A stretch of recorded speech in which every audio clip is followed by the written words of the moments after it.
Hello everybody, my name is Paul Taste. After a request from Joe in the comment section down below, I've decided to make this video about batteries on your drone. So let's power on.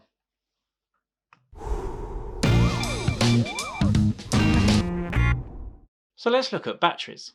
When you are flying your drone, the chances are you're using a lithium-ion battery, and this is because you can get a high charge for a low weight. So when you're flying your drone, obviously having something that weighs less on it is hugely beneficial.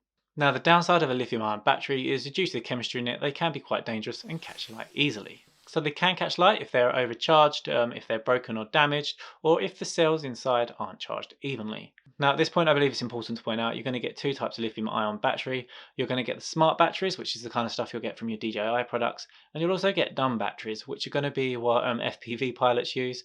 They can just attach this to the drone, and if they break them or wreck them, they can just easily switch them over. Whereas with smart batteries, you're going to have to get a customized one for your drone. Now, what makes it a smart battery is inside it's got some electronics that will communicate with the charger to make sure that all cells are charged evenly and it is not overcharged. So this is going to greatly reduce the fire risk. You won't get this with the dumb batteries, which is something to be aware of. So as most of the people watching this will have smart batteries, I'm going to concentrate more on these. And the electronics in these are going to make sure that we don't overcharge it and that the cells are evenly balanced. So the only way we're really going to start a fire with them is if we pierce or break the battery. So when we're checking the battery, we just want to make sure that before we fly it's fully charged and that there's no bumps or no cracks or anything that looks wrong with the battery at all. Now you've probably heard of the memory effect, and this is where if you kept charging your battery without it fully decharging, you would lose your maximum battery life. However, this only applies to nickel batteries, this does not apply to lithium batteries. And actually, dropping the charge of your battery down to 0% can damage your battery. So by not completely discharging your drone battery, you'll actually give it a longer life, and it is recommended that you shouldn't drop the charge below 30%. So ideally when you're flying, you want to have your drone back by 30%. And also by doing this, it's going to give you some extra room to maneuver if you hit an emergency situation. In terms of storing your batteries, most of them are going to want to be stored at a 50% charge. Now having said that, it will change battery to battery. Now before I looked into this and when I first got my Mavic Air 2, I was really annoyed that I'd charged my battery to 100% a week before and then by the next week it dropped down to 64%. Now the reason behind this is the battery has realised it's not being used and it's put itself into storage mode. So it's going to drop its storage to the optimum level to maintain the battery's health. So as we can see here, with this battery I fully charged just over a week ago. I actually ended up not using it when I thought I would, and the battery has dropped its charge down to 65%. So if we're using more than one battery, it's a good idea to keep a constant cycle. So if you have a fly more combo, you'll probably have 3 batteries. So what I do is I number all my batteries. This is my Mavic Air 2 battery with the number 2 on it. And as you can see, my Mini 2 batteries here, I've got 1, 2, and actually number 3 is in the drone.